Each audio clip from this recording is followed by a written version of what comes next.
A ver, ¿cómo se logra que una idea creativa se transforme en algo que de verdad impacte a la sociedad? Esa es, digamos, la pregunta clave detrás de la gestión cultural, un campo en el que nos vamos a meter de lleno hoy.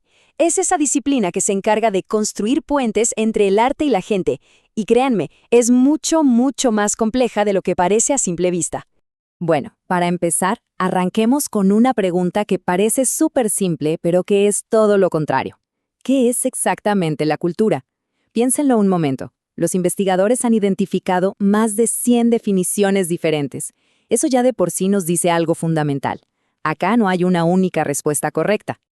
Para entender cómo vemos la cultura hoy en día, tenemos que mirar para atrás, a una tensión histórica fascinante.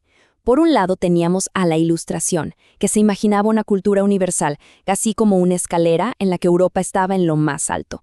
Pero de repente, ¡pum!, llega el romanticismo y dice, un momentito, defendía la pluralidad, la idea de que cada cultura es un universo en sí misma, súper valiosa y única. El verdadero punto de quiebre llegó a finales del siglo XIX.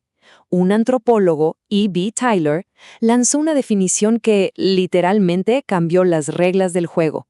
De repente, la cultura dejó de ser solo la ópera o la pintura de museo.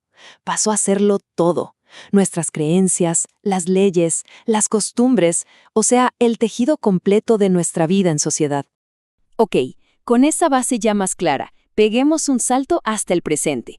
El escenario cultural de hoy es global, está hiperconectado y, claro, presenta desafíos totalmente nuevos que cualquier gestor necesita entender a la perfección.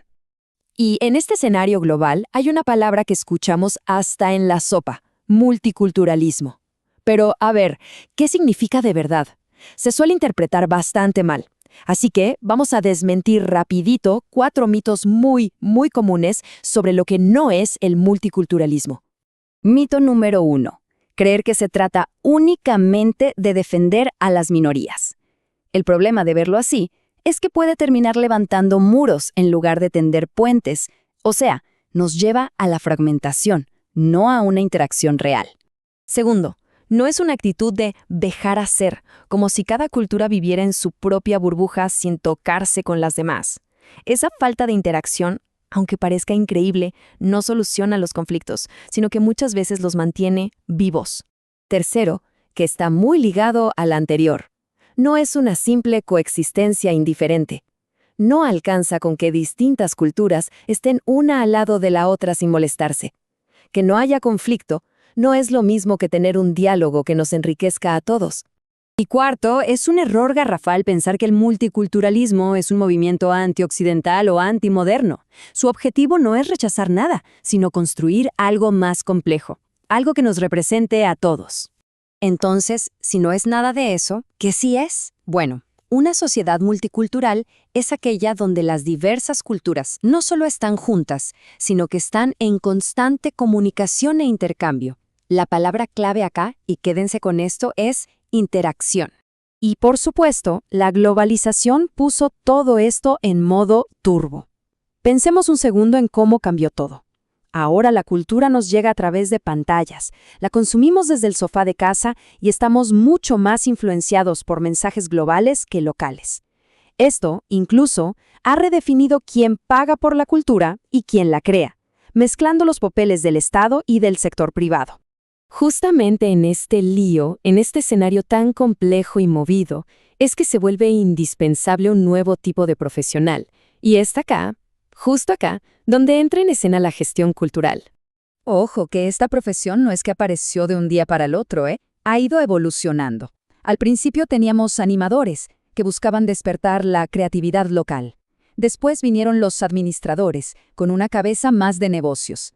Más adelante, los trabajadores culturales, con un fuerte enfoque social. El gestor cultural de hoy es como una mezcla de todo eso, y mucho más.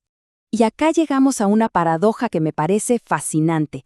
¿Cómo es posible gestionar algo tan libre, tan espontáneo como la cultura? La respuesta es la clave de todo esto. El gestor no controla la creatividad. Para nada. Su trabajo es crear las condiciones, administrar los recursos y construir los puentes para que esa creatividad pueda florecer con total libertad de autonomía. Hablemos ahora de lo práctico. ¿Cuáles son las herramientas que usa un gestor para que una idea no se quede en el aire y se haga realidad?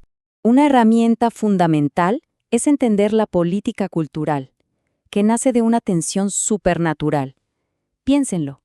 El Estado siempre busca unificar, ordenar. La cultura, por su propia naturaleza, es diversa, es un poco caótica, busca la libertad.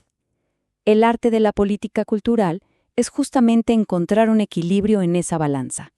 Y eso nos lleva a la herramienta más poderosa de todas, el proyecto cultural, que al final del día no es más que un plan de acción que responde a 7 preguntas clave. ¿Por qué hacemos esto? ¿Qué queremos lograr? ¿Dónde? ¿Para quién? ¿Cómo? ¿Cuándo? ¿Y con qué recursos contamos? Responder a estas preguntas con solidez es lo que transforma una buena idea en un proyecto real, que se puede financiar. Pero, claro, las mejores herramientas del mundo no sirven de nada sin la persona adecuada para usarlas. Al final, todo, pero todo depende del elemento humano. Entonces, ¿cómo es un gran gestor cultural? No es solamente un buen administrador. Es alguien que combina la creatividad con la disciplina de una forma increíble. Es una persona que conoce su comunidad como la palma de su mano, que sabe escuchar y que sabe armar y potenciar equipos. Pero, sobre todo, es un líder ético, un comunicador excelente que maneja el cambio con transparencia y que siempre busca la excelencia. Y esto nos deja con una reflexión para el final. Quizás el objetivo último de este campo no es gestionar la cultura como si fuera una fábrica, sino más bien ser como un jardinero, alguien que prepara la tierra, que fomenta un ecosistema fértil donde la creatividad, el diálogo y la expresión puedan nacer, crecer y, en el proceso, transformarnos a todos.